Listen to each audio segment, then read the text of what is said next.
আসসালামু আলাইকুম রহমতুল্লাহ। সম্মানিত আমার ভিউস, তাকাব্বালাল্লাহু মিন্না ওয়া মিনকুম। সবাইকে ঈদ মুবারক।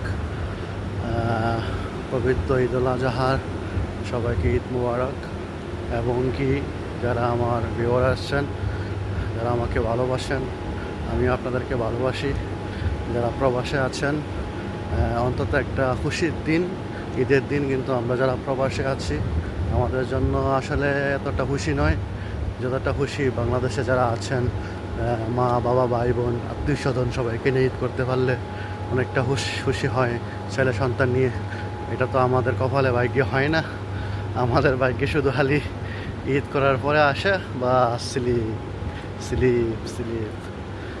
এটাতে তো আল্লাহ তা পরিত্রাণ দেয়।